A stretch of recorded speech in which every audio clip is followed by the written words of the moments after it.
우리가 계속 믿음의 선진들의 이야기를 하면서 오늘 오전에는 요셉, 오후 시간에는 모세의 생애를 통해서 우리에게 주시는 하나님의 말씀을 듣고자 합니다.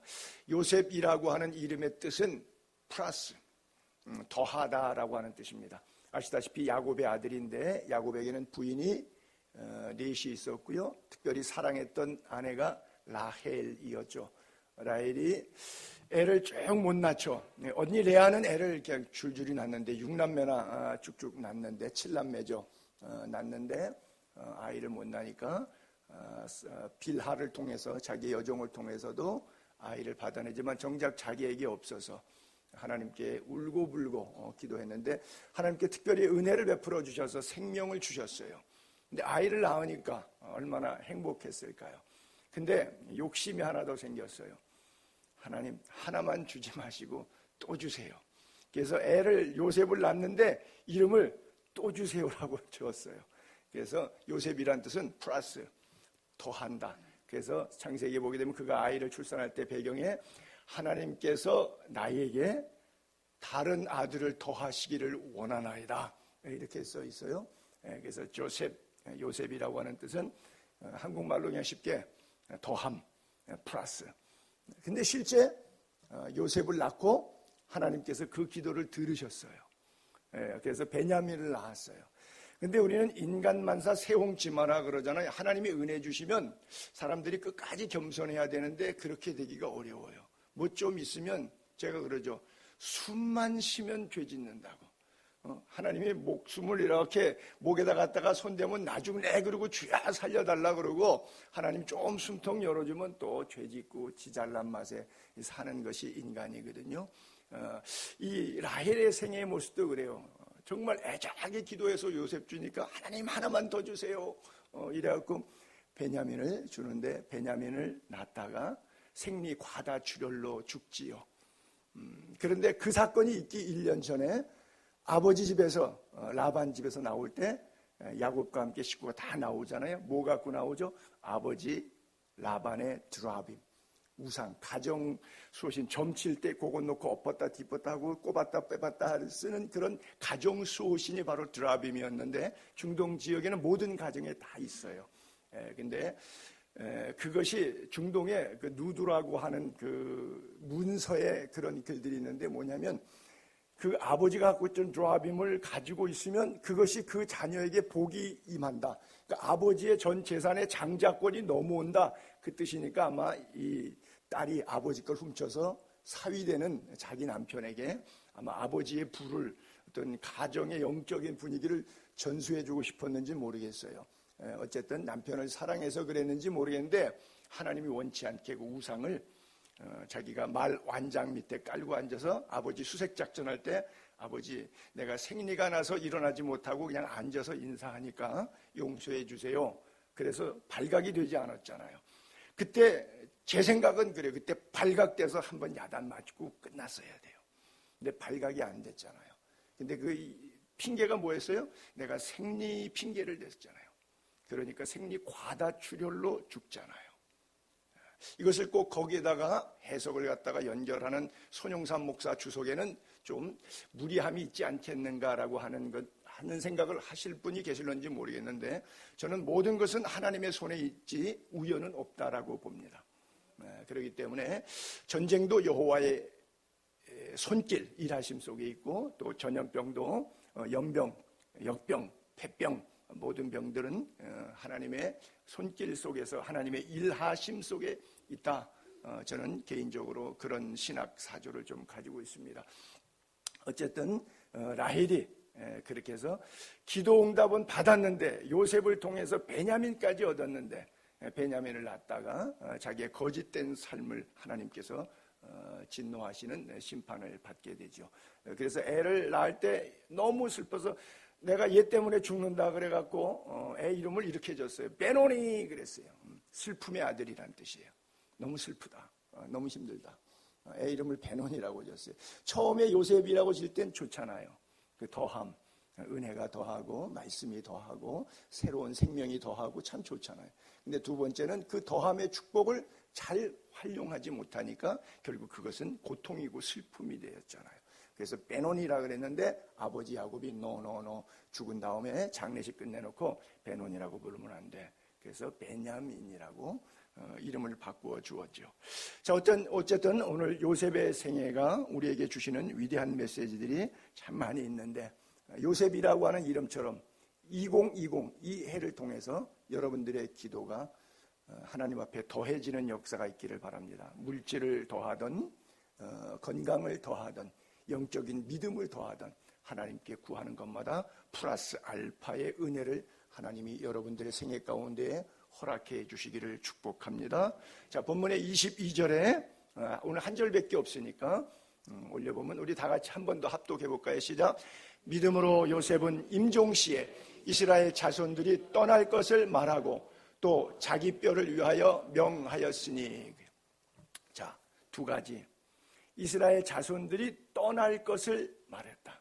근데 그냥 가지 말고 내가 죽은 다음에, 이게 한 350년 정확하게 뒤에 일어난 일인데 대략 한 400년 노예 생활했으니까 400년 뒤에 있을 일을 미리 말씀했어요. 우리가 야곱의 유언할 때 야곱도 환도뼈 밑에다가 요셉 보고 손 넣으라. 그래서 허벅지 밑에다가 아들 보고 손 넣고 너 나한테 맹세해. 나 이 땅에다가 묻지 않는다고. 그래서 70일 동안 장례식하면서 애굽 땅에다 묻지 않고 약속의 땅에 자기 할아버지 아브라함, 아버지 이삭 묻혀있는 막벨라 사람의 밭을 돈 주고 산 밭 끝자락에 있는 굴 속에다가 장례식을 하고 왔죠. 그래서 똑같이 아버지가 유언했던 것과 똑같이 다음 세대에게 요셉도 그렇게 유언해요. 이스라엘 자손에게 떠날 것을 말하고. 여러분, 사실 이스라엘 자손들 자기가 지금 살고 있을 때 저 300년 400년 뒤에는 노예 생활이 되니까 힘들어서 환경적으로 나쁘니까 떠날 수 있지만, 저 예언할 당시에 요셉은 어떤 요셉의 위치였습니까? 환경적으로 떠나고 싶지 않은 요셉의 모습이에요. 보세요. 요셉이 국무총리가 되어서 즉위하게 되었을 때 과정 배경을 창세기 41장은 이렇게 기록하고 있습니다. 바로가 선포하는 거예요. 이제 총리 즉위식입니다. 내 백성이, 애굽 모든 백성, 내 백성이 다 내 명령에 복종하리니, 그래요. 총리로 임명하면서 바로의 백성이 다 요셉의 명령에 복종한다. 바로가 너보다, 요셉보다 높은 것은 의자뿐이다. 의자만, 형식만 높다는 거예요. 자리만 차이가 있어요. 자기의 인장 반지를 빼서, 왕의 옥새잖아요. 그렇잖아요. 왜 옥새 파동이라는 거 있잖아요. 국회의원 공천할 때도 당대표가 찍어야 되니까 그런 것 있었잖아요. 한국에도. 바로 이거예요. 왕의 옥새를 빼서 주는 거예요. 그렇죠? 인장 반지. 이거 다 결정하는 거예요. 그가 요셉의 손에 끼워지고 세마포 옷을 입히고 금사슬을 목에 하고, 이집트 가서 박물관에 보신 분들, 아니 뭐 안 가셔도 교과서에서 그 장면 많이 봤잖아요. 그 파라오의 화려한 복장 위에다가 금목걸이 쫙 이렇게 내려드리는 아주 그 목의 화려한 모습, 그것을 노예 이방인 요셉의 목에다가 둘러준 거예요. 그리고 자기가 갖고 있는 자기 타는 술의 1호차, 2호차, 대통령 전용차 1호차가 있고 2호차가 있는데 2호차, 1호차는 자기가 써야 되니까 2호차를 내준 거예요. 주로 우리는 1호차, 2호차, 뭐 몇 호차, 한 3호차, 4호차 있어도 새 거 하나 새로 사주지 2호차, 3호차도 써야 되니까 안 주잖아요. 근데 2호차를 내줬어요. 버금술에 그를 태우고 무리가 그의 앞에 소리 지르기를 엎드리라 하더라. 바로가 그에게 애굽 전국을 총리로 다스리게 하였더라. 바로가 요셉에게 이르되 나는 바로라. 애굽 온 땅에서 내 허락은 여기서는 요셉이죠. 요셉의 허락이 없이는 손발도 까딱 움직이면 안 돼. 수족을 놀릴 자가 없으리라 그래요. 완전히 전권을 다 위임받았죠. 자, 여러분에게 드라마틱하게 요셉이라고 생각하고 나라의 대제국에, 고왕조, 신왕조, 중왕조, 뭐 피라미드, 스핑크스, 엄청난 그 대제국에 4대 문명의 하나인 나일강의 문명을 갖고 있었던 대제국 이집트 파라오의 권자를 그가 가진 거예요. 파라오는 의자만 앉았지 실권은 사실 내각제 하는 나라는 그리스 같은 나라인데 대통령은 좀 표현이 좋지는 않은데 그냥 이렇게 쓸게요. 이해를 해서. 이게 얼굴 마담이에요. 국빈이 오면 쟤 데리고 그 사람 데리고 국민묘지 가서 꽃 이렇게 놀 때 옆에 같이 이렇게 사진 찍게 하고 뭐 이런 것만 하는 게 대통령이에요. 그리고 수상이 특사로 보내면 대통령이 거기 갔다 오는 거 심부름꾼이 어쩌면 대통령이 내각제에 있어서는 대통령은 실권이 없어요. 그리스에는 수상이 다 하는 거예요. 이게 내각제 정치체제, 대통령제 중심제와 내각제 중심체제의 정치 형태가 이런데 지금 바로 파라오가 누가 파라오냐? 실제 파라오는 요셉이 된 거예요. 다 가진 거예요. 수족을 놀릴 자가 없을 정도로. 그런데 여러분 같으면 그거 놓고 이제 가자 이러시겠어요? 여기가 좋사오니 이렇게 되는 거죠. 그런데 요셉의 믿음을 히브리 기자가 칭찬하면서 그렇게 본받자고 할 때 뭐라고 하냐면 여기서 떠나야 된다는 것이 이스라엘 자손들이 떠날 것을 말하고 환경적으로 물질적으로 아주 풍성하고 윤택해도 여기가 내 인생의 목적지는 아니다. 이것을 위해서 내가 태어난 것은 아니다. 이것이 나의 삶의 전부는 아니다. 새하늘과 새 땅 본향을 사모하는 믿음으로 살았던 거죠. 그 풍성한 것을 누리면 눈에 뵈는 게 없을 텐데 여러분 물질이 많으면 눈에 뵈는 게 있어요? 겁날 거 있어요? 없습니다. 권력이 있고 돈이 있으면 눈에 뵈는 게 없어요. 내일이 안 보여요. 오늘의 행복 속에 푹 빠져 살기 때문에 내일 지옥 상관없어요. 왜? 오늘이 내가 행복이고 천국인데 그냥 내일까지 신경 쓸 거 없잖아요. 어떻게 400년 뒤에 하나님이 이 민족 가운데 찾아오셔서 애굽 땅이 아니다. 왜? 애굽 땅은 셈, 함, 야벳 가운데 함족의 땅이었기 때문에 그 북아프리카 함족의 땅에서 함의 자손의 땅에서 너희들이 고생할 것이 아니다. 하나님이 약속하신 가나안 땅으로 갈 것이다. 그 믿음을 어떻게 가졌냐는 거예요. 요셉을 칭찬하고 있는 게 요셉의 믿음을 본받자고 했는 게 바로 그거예요. 우리가 세상 살면서 물질에 엎어지기 쉬운데 그럼에도 불구하고 물질을 뛰어넘고 상황을 뛰어넘고 사람을 뛰어넘고 역사를 뛰어넘어서 하나님이 내게 말씀하신 그 약속 앞에 말씀 앞에 따르고 순종하겠다고 하는 그 자세. 요셉의 믿음이 오늘 우리 모두에게도 있기를 바랍니다. 그래요. 우리는 늘 삶에 안주하지 않게 되기를 바랍니다. 이 세상이 종착역이 아니기 때문에 그래요. 그래서 심지어 이스라엘 백성들 나는 여기 묻히지만 너희는 가라. 이게 아니라 너희는 가라. 그리고 플러스 알파 나도 가야 돼. 여러분 죽은 다음에 우리가 그런 생각하잖아요. 여기 묻던 저기 묻던 뭔 상관이 있겠느냐. 우리 어머님이 아버님 옆에 그렇게 묻히시고 싶으셨어요. 뉴욕에 아버님이 묻혀 계시니까. 근데 여기서 돌아가셨어요. 그래서 화장해서 제가 둘로 나눠서 반은 아버님 옆에다가 합장하고 반은 여기에 묻혀 계세요. 그런데 사람은 죽을 남시에 어디에 가는 것이 이렇게 중요하게 생각되는지 모르겠어요. 근데 보편적으로 죽은 다음에 살아있을 때가 중요하지. 죽은 다음에 그 뼈가 어디에 묻히냐 뭘 중요하냐. 그냥 패서 화장해갖고 그냥 뿌려버려라 없애버려라 그거 별로 신경 쓰지 않아요. 그렇잖아요. 죽은 다음에 내가 할 게 뭐예요? 이렇게 보편적으로 생각해요. 근데 몇백 년이 지난 다음이라도 내 뼈는 애굽에 있을 수 없어. 함의 자손의 땅이 약속의 땅이 아니야. 하나님께서 부르신 땅이 있어. 그곳으로 나를 데려가라. 그렇죠? 저와 여러분 모두에게 이런 깊은 은혜가 있게 되기를 바랍니다. 미래를 바라보는 눈과 정말 뼛속까지 내 해골 뼈까지도 하나님의 약속을 향해서 나아가고자 하는 뜨거운 열망이 있게 되기를 바랍니다. 내가 죽고 난 다음에 100년 뒤에 어떻게 될 게 뭐야? 라고 하는 것이 아니라 100년 뒤에도 내 가족이, 내 가정이 어떻게 되었으면 좋겠다는 생각 한번 좀 하시기 바랍니다. 그 생각이 있는 사람과 그 생각이 없는 사람은 믿음의 차이에서 옵니다. 여러분 죽음으로 끝나지 않습니다. 분명 하나님 나라로부터 왔고 우리가 다시 하나님 나라로 갈 거예요. 그러나 그 요셉이 어느 날 갑자기 그런 믿음이 덜커덕 생겼던 것은 아닙니다. 하나님의 연단과 훈련의 과정이 있었죠. 우리 요셉의 스토리는 창세기 37장부터 50장에 끝나니까 16장이나 나와요. 이삭은 2장밖에 안 나와요. 근데 요셉은 사실 아브라함의 하나님, 이삭의 하나님, 야곱의 하나님 이런 단어는 많이 나오는데 요셉의 하나님 이런 단어는 별로 안 나와요. 실제적으로는 4대 독장입니다. 근데 아브라함의 자식 요셉까지는 그렇게 호칭을 했어요. 아브라함의 하나님, 이삭의 하나님, 야곱의 하나님 이렇게 불러주니까 요셉까지는 자기 선대들을 불러주니까 기록이 남는데 요셉 이후에는 400년 동안 노예 생활에, 요셉이 죽은 다음부터 노예 생활에 들어가니까 좀 죄송합니다. 이 바보들이, 이 멍청한 이스라엘 백성들이 잃어버리는 거예요.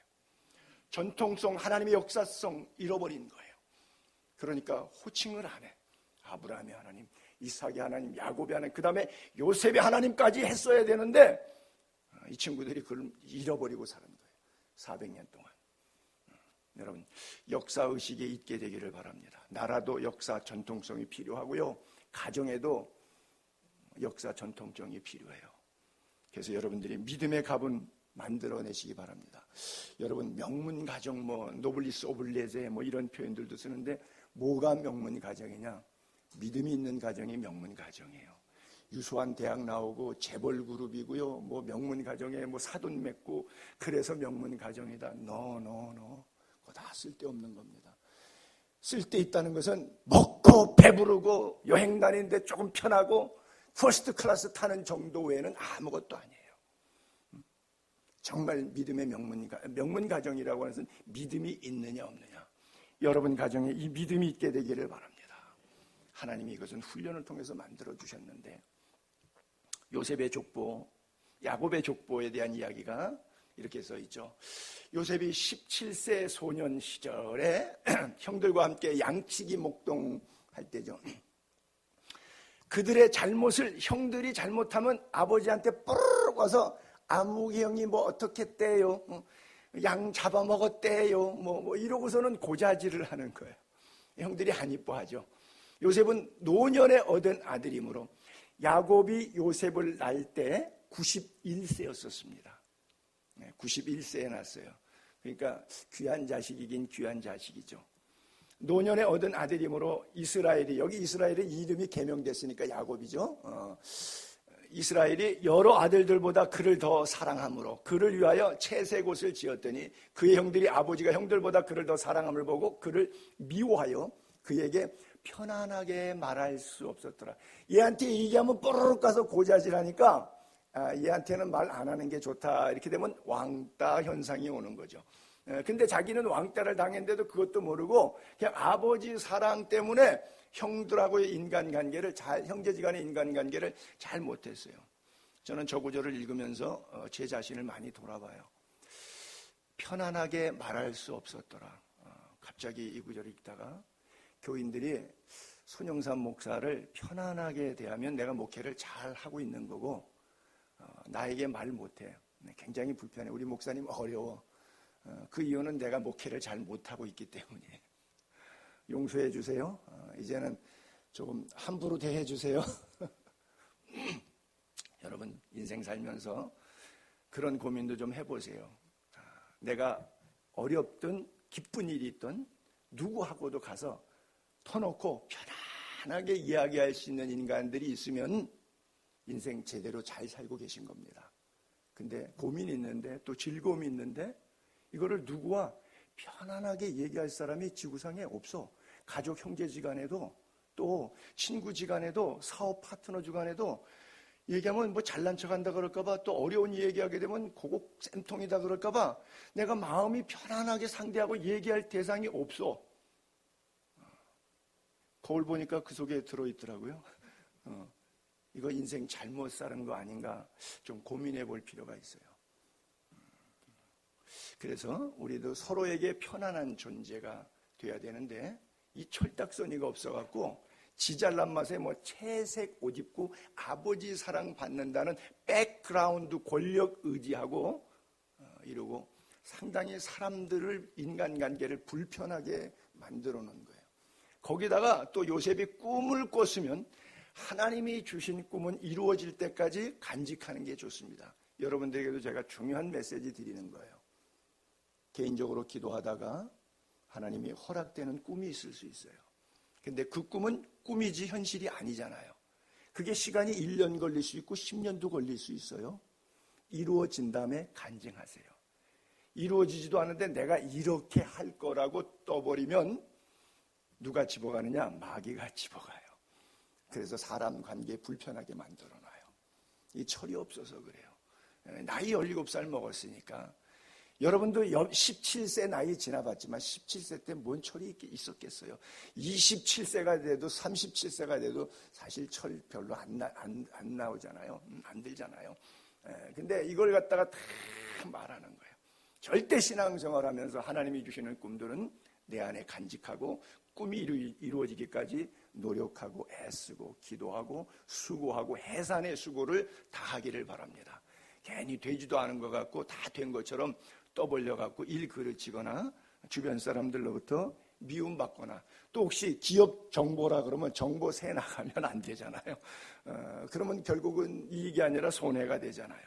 그래서 요셉의 생애를 면면히 달아보면 훌륭한 모습이 없어요. 다 못난 모습들만 기록되어 있어요. 즉 처음부터 준비된 그릇은 아니었다라고 하는 것이죠.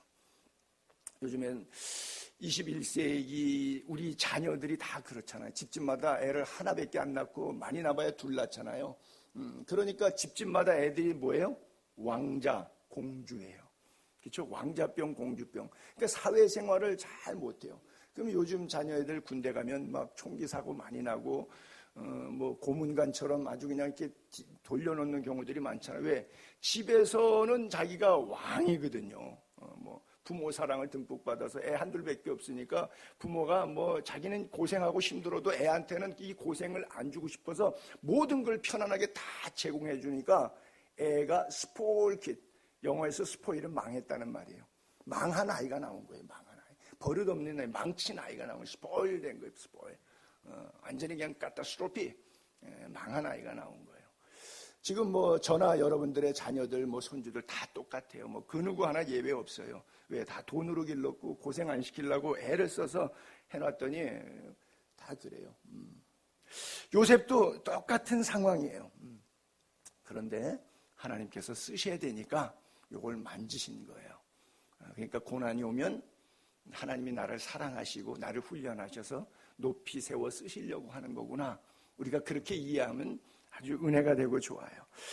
자, 하나님께서 13년 동안 고난을 통해 요셉에게 말씀하시는 내용을 시편 기자는 105편 16절부터 이렇게 기록하고 있어요. 그가 여긴 야곱부터 얘기하고 있는데 또 땅에 기근이 들게 하사 7년 풍년 7년 흉년이죠. 그렇죠? 그래서 그들이 의지하고 있는 양식이 다 끊어졌죠. 그래서 곡식사로 가게 만드는 거죠. 그 전에 이제 요셉을 보냈다고 하는 그 스토리를 시편 기자는 이렇게 연출을 했어요. 기록했어요. 그가 한 사람을, 요셉을 얘기하겠죠. 앞서 보내셨다. 그리고 요셉이 종으로 팔려나갔다. 그의 발은 착고에 차였고 그의 몸은 쇠사슬에 매였다. 여러분, 채색 옷 입고 아버지한테 극한 사랑 받아서 들녘에 양칠 때도 형들은 2박 3일, 3박 4일 동안 양풀 떠도 먹이느라고 집 밖에서 잤어요. 움막에서. 근데 요셉은 도시락만 딴짝 주고 와서 따뜻한 집에서 잤어요. 이렇게 자란 아이인데 어느 날 갑자기 발에 착고 채우고 몸에 쇠사슬해서 종살이, 옥살이를 하니까 이 아이가 얼마나 힘들겠어요. 그것을 성경은 시편은 이렇게 평가해. 곧 여호와의 말씀이 응할 때까지 그의 말씀이, 여호와의 말씀이 그를 단련하였도다. 하나님께서 때때로 우리가 훈련하실 때 참 기쁨으로 감사함으로 훈련을 정직하게 잘 받을 수 있다면 그 인생은 멋질 거예요. 근데 이 부분에 있어서 요셉은 성공했어요. 아이고 내 인생 내 팔자야 그러고 팍 자폭하고 우울증 걸리고 자살하고 뭐 이런 사람 이런 결과를 나올 수도 있겠죠. 그러나 고난을 통해서 발이 착고에 채이고 몸이 사슬에 매이는 것 같은 힘든 사망의 음침한 골짜기를 걷지만 하나님의 말씀을 들었어요. 그 속에서 여호와의 인도하심과 주의 말씀하심을 들었어요. 그래서 잘 훈련받았어요. 정직하게 훈련받았어요. 제가 신학교 가서 학생들이 가르칠 때 그러죠. 수업할 때 성실하게 수업받아라. 시험 보고 레포트 써낼 때 요령 부리지 말아라. 목회자가 되려면 요령 부려갖고 짱구 돌려갖고 하면 어떻게 되겠느냐. 그렇죠? 성실하게 해야죠. 더군다나 주의 종 되겠다고 하는 신학생들이 그렇잖아요. 말씀 앞에 정직하고 성실하게 훈련받는 것, 우리 모두 몸에 배게 되기를 바랍니다. 특별히 그가 13년 동안 30세 국무총리가 되니까 17세에 팔렸으니까 13년 동안 약 10년 이상 보디발 집에서 종살이 하죠. 그 다음에 약 3년 가까이 만 2년 넘게 옥살이를 억울하게 합니다. 그래서 13년의 세월을 보내는데 그 10년 동안의 종살이를 통해서 뭘 배울까요? 시위대장 보디발의 가정이니까 가정 경제가 볼륨이 좀 있을 거예요.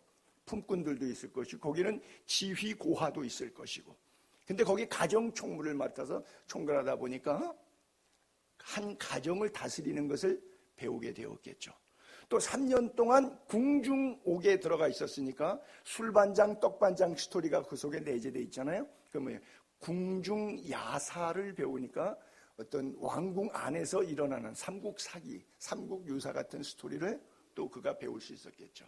그래서 이방 땅에서 애굽이 아닌 야곱의 품속에서만 살던 그가, 작은 가나안 고을에 살던 그가 넓은 대제국 파라오의 제국에 와서 보디발의 가정을 통해서 가정총무, 그 다음에 전옥지기의 특혜를 받아서 나라의 궁중야사를 배울 수 있는 정말 은혜죠. 대박 사건이죠.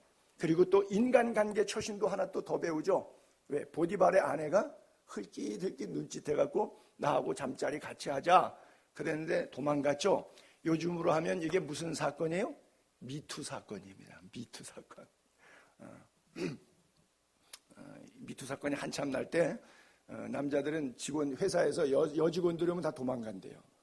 아이고 여자다 도망가자 그러고 다 도망간대요.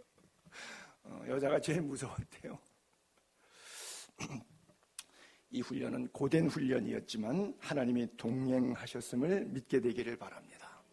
그래서 창세기 39장에 보게 되면 여호와께서 요셉과 함께 하심으로 그가 형통한 자가 되어, 함께 했다는 단어, 형통했다는 단어, 그의 주인 애굽 사람의 집에 있으니 그의 주인이 여호와께서 그와 함께 하심을 보며, 자, 보디발이 요셉 때문에 하나님이 함께 하심을 이방인 안 믿는 보디발이 보았어요.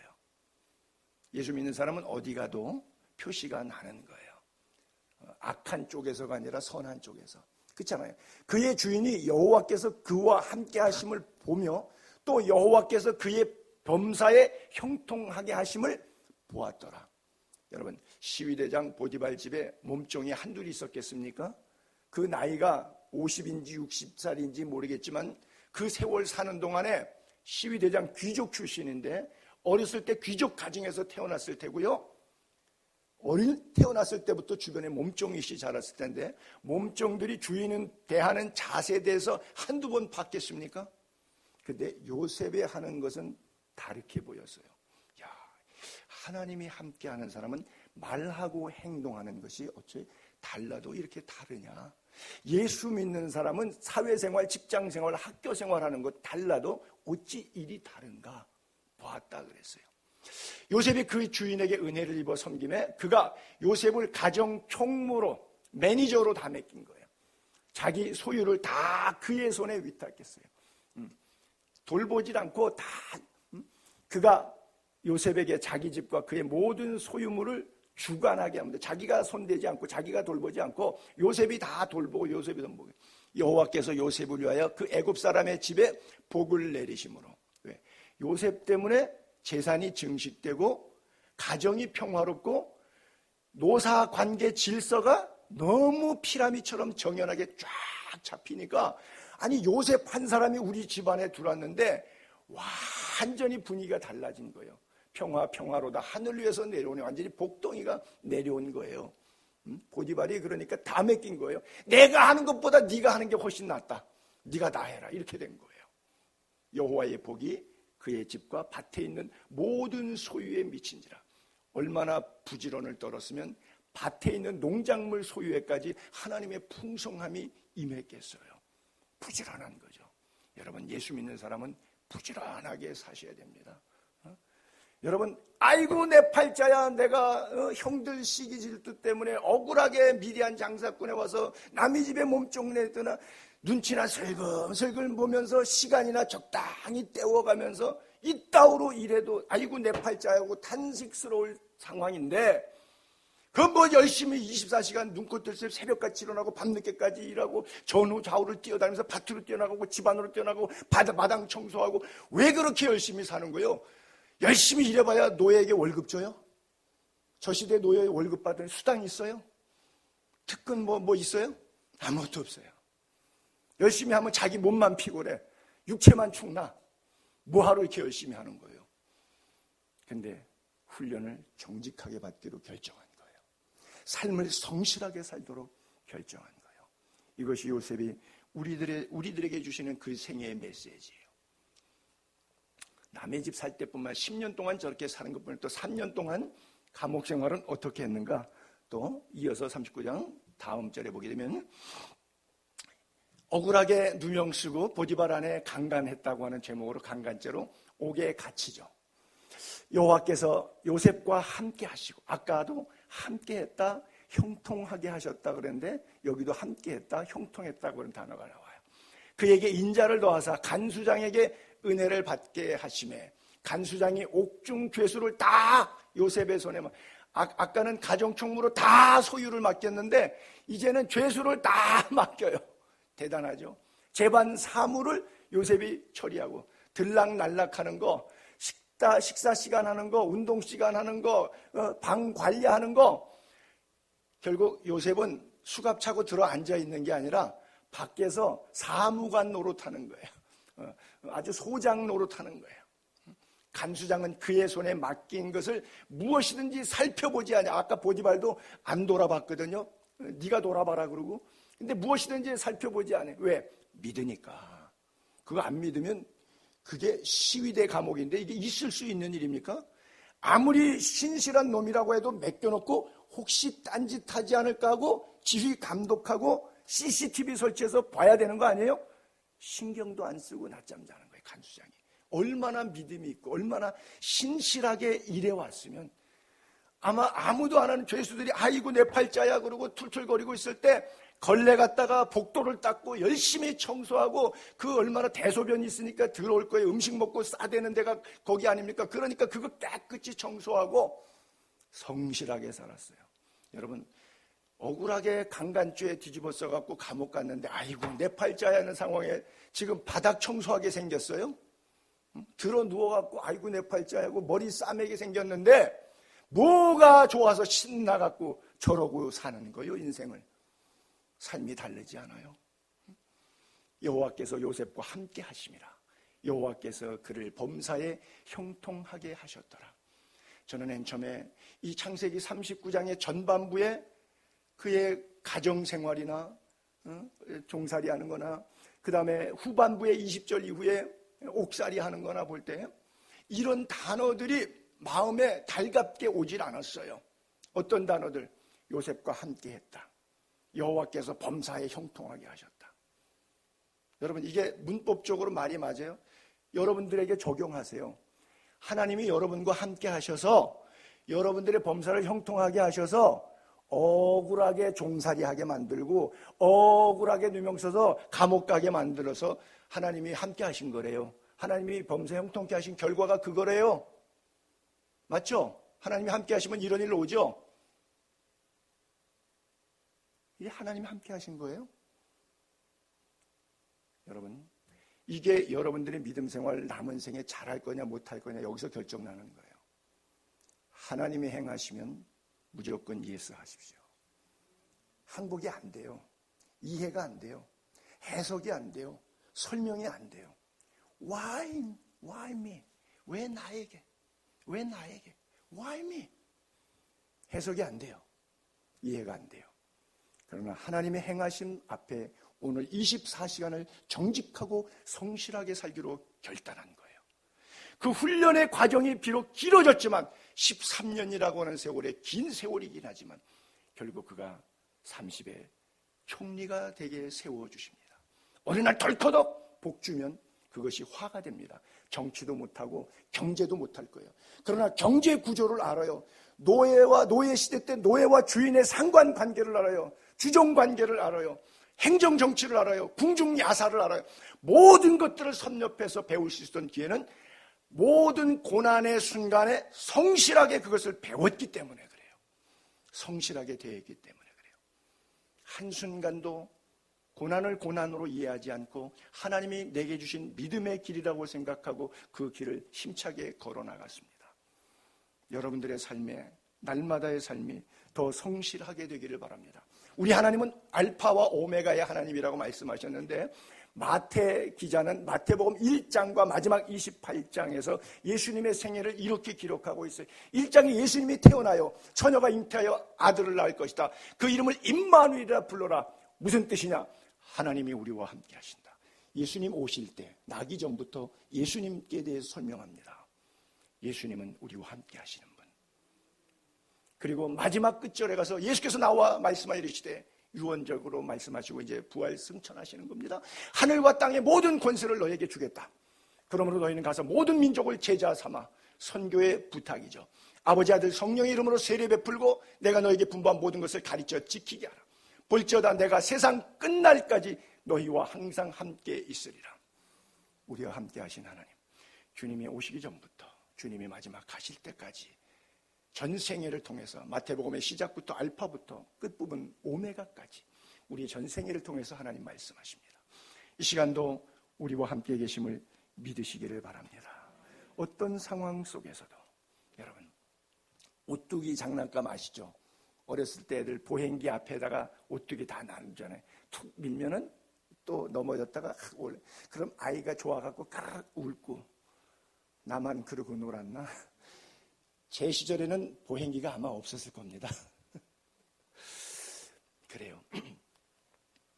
오뚜기 밑에 뭐가 있는 거죠? 왜 오뚜기가 일어나죠? 무게중심이 거기에 있죠. 우리가 연추라 그러는데 무게중심이 거기에 있어요. 여러분들의 삶에 넘어질 수 있겠지만 환경적으로 여러분들을 상황적으로 여러분들을 밀어뜨리는 요소들이 발생할 수 있겠지만 그러나 여러분들의 무게중심이 여러분이 아니라 그리스도이기를 바랍니다. 왜냐? 주님이 내가 너와 항상 함께 하겠다고 하셨으니까. 우리의 삶의 저변의 내 바닥 속에 그래서 나를 건드리면 내 속에 그리스도가 나올 수 있기를 바랍니다. 나를 건드리면 쓴물이 나오고 욕이 나가고 똥물이 나가고 이런 것이 아니라 나를 건드릴수록 나의 정체성, 나를 지지하고 있는 연추가 그리스도이기 때문에 내가 죽고 내 안에 그리스도가 살아있기 때문에 예수가 드러나게 되기를 바랍니다. 하나님이 우리와 함께 하시기 때문에 나의 연추는, 나의 중심은 예수 그리스도이기 때문에 그래요. 그래서 어떤 상황 속에서도 원망하지 않고 예수 그리스도의 말씀 안에서 고난을 재해석해서 승리하는 여러분 되시기를 바랍니다. 로마서 8장 18절에 그렇게 말씀하시죠. 생각하건대 현재의 고난은 상황과 환경에 휘둘리는 현재의 고난은 장차 우리에게 나타날 영광과 비교할 수. 나는 예수의 교회 사랑하는 성도님들이 이 말씀이 조금 이렇게 가슴에 와 닿았으면 좋겠어요.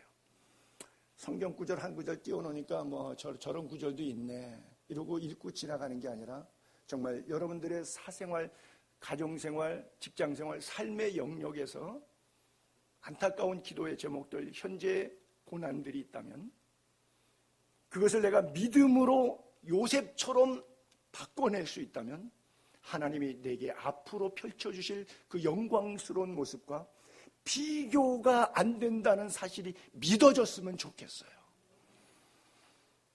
이걸 어떻게 설명하지? 딱인데. 여러분, 요셉은 국무총리가 된 다음에 보디발의 아내를 불러다가 감옥에 쳐놓고 형벌을 내리지 않습니다.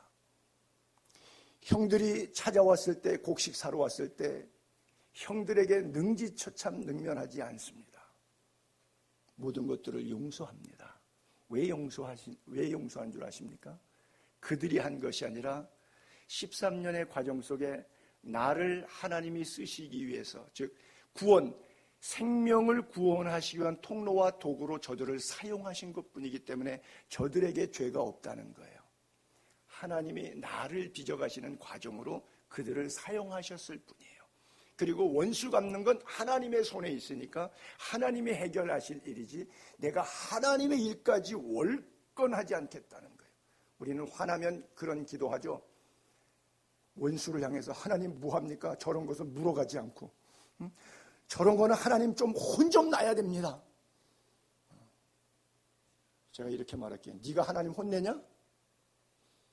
하나님이 네 종이냐? 그래요.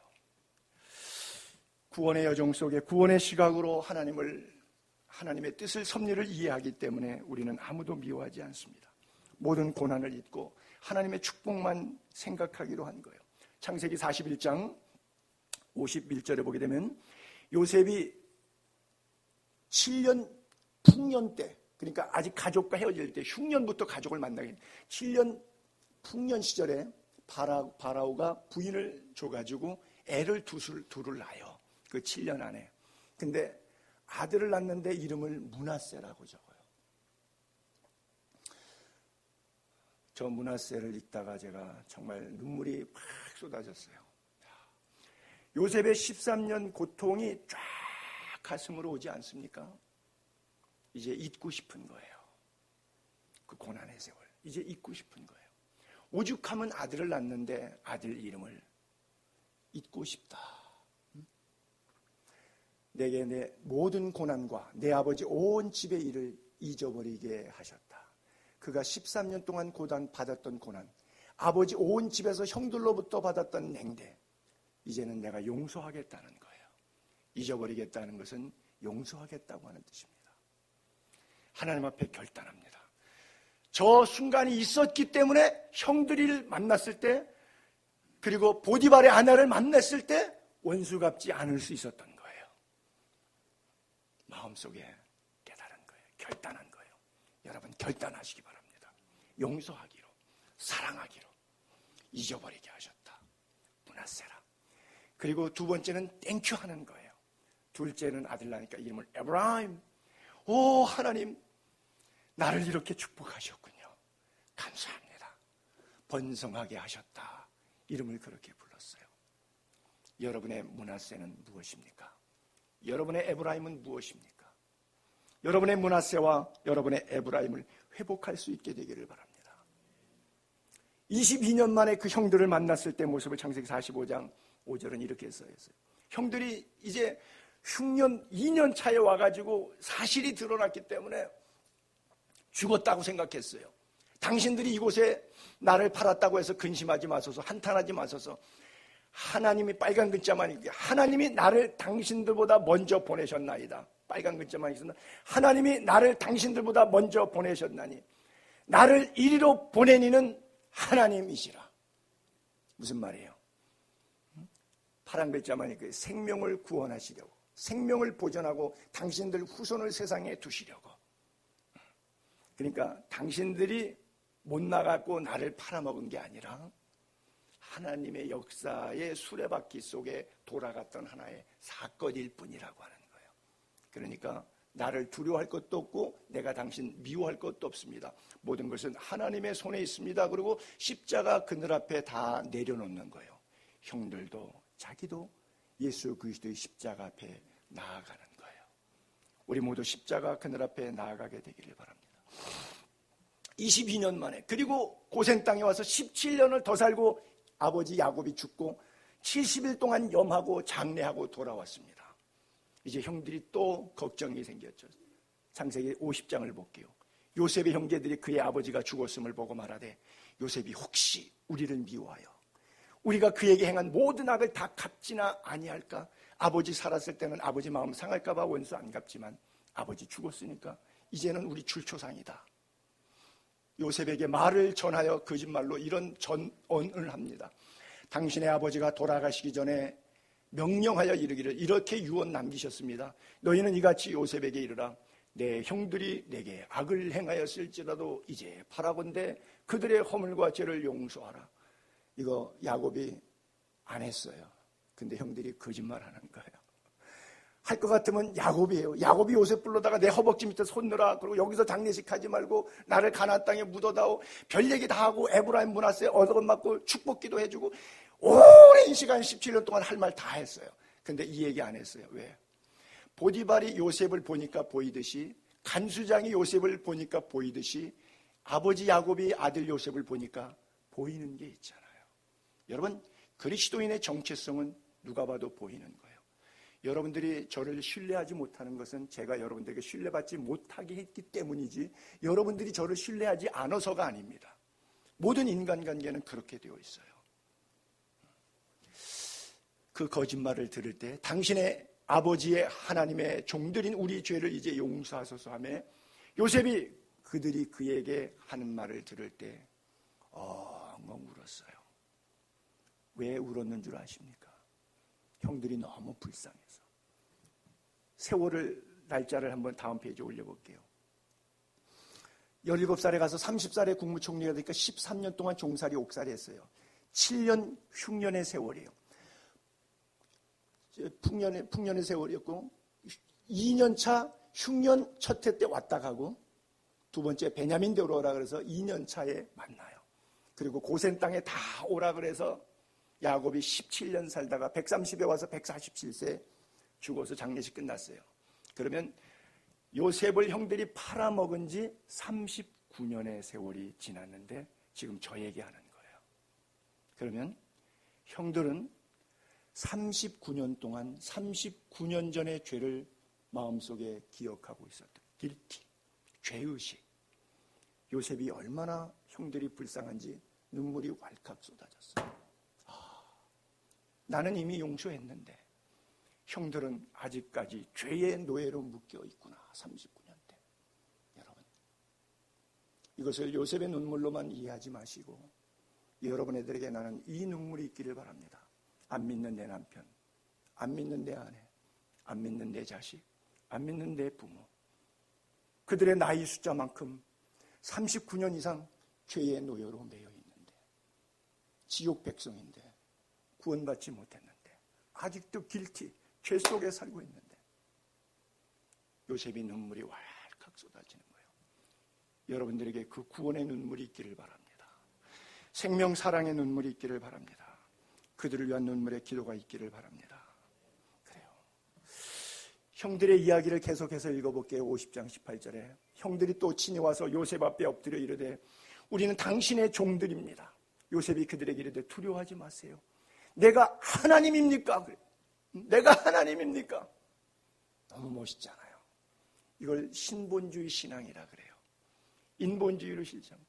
총리가 되고 그 고생 성실하게 살아서 다 이루어놨는데 자기가 이룬 게 아니라는 거예요. 하나님의 전적인 은혜였다는 거예요. 이 과정 섭리가 나 하나님 아니라는 거예요. 당신들은 나를 해하려 했는지는 모르지만 그것은 당신들의 생각일 뿐이고 하나님은 그것을 선으로 바꿔서 오늘같이 많은 백성의 생명을 구원하게 하셨다. 당신들은 두려워하지 마소서. 내가 당신들뿐 아니라 조카들까지 다 길러주겠습니다 하고 그들을 간곡한 말로 위로하였더라. 지금 누가 누구를 위로하고 있는 거예요. 그래요. 멋있는 그리스도인들 될 수 있기를 바랍니다. 끝으로 요셉의 생애를 통해서 하나만 더 제가 배우고 싶은 것이 있는데, 여러분 창세기 45장 16절에 이렇게 볼게요. 요셉의 형들이 왔다는 소문이 바로의 궁에 들렸어요. 이제 와서 이사 와서 다 70명 떼거리 가족들이 와서 신세지게 생겼어요 지금. 근데 바로도 기뻐하는 것. 그럴 수 있어요 바로는. 근데 신하들이 기뻐했다. 여러분 궁중에 있는 신하들이라는 것은 적어도 뭐 요즘 말로 하면 장관급 이상 되는 사람이잖아요. 근데 요셉은 이방인이잖아요. 노예 출신인데 꿈풀이 하나 잘해갖고 어느 날 대박 났으니까 전통적으로 조상 때부터 귀족 출신으로 자라서 왕국 문화를 익혀온 파라오의 신하들이 요셉이 이쁘겠어요? 안 이쁘겠어요? 이 굴러온 돌인데 하나도 안 이뻐요. 이게 모르드게 사건이고 다니엘 사건이고 사드락과 메삭과 야벳느고의 사건 아닙니까? 그런 거예요. 그런데 그 신하들까지도 존경했어요. 그리스도인은 신불신 간에 존경받는 사람이 되어야 돼요. 우리가 기독교 역사 2000년 지나면서 이걸 다 잃어버렸어요. 마지막으로 한 구절 사도행전 2장을 볼게요. 초대교회 성도들의 모습입니다. 날마다 마음을 같이 했고요, 성전에 모이기를 힘썼고요, 집에서 떡을 떼고 기쁨과 순전한 마음으로 음식을 먹고요, 이거 나눠 먹었다는 뜻입니다. 하나님을 찬송했고요. 그리고 또 하나 더, 온 백성에게 칭송을 받으니, 카타콤 내에 자기들끼리만 잘 먹고 행복하게 놀았다는 이야기가 아닙니다. 온 백성에게 칭송을 받으니, 신불신 간에 칭찬받는 그리스도인의 정체성의 모습을 2000년 전 신자들은 가지고 있었어요. 온전히 정립된 기독론 때문에. 그래서 주변 이웃에게 전도가 말빨이 먹혔어요. 한 번 외치면 3,000명씩 5,000명씩 회개할 수 있는 찬스를 얻었어요. 온 백성에게 칭송을, 그 사람이 말하면 다 믿어. 뭐 팥으로 매주를 쓴다고 해도 다 믿어. 그러니까 구원받는 사람을 날마다 더하게 하시니라. 요셉처럼 구속의 역사관, 생명 구원의 역사관을 가지고 이 시대를 살아가는 저와 여러분 될 수 있기를 주의 이름으로 축복합니다. 기도하겠습니다.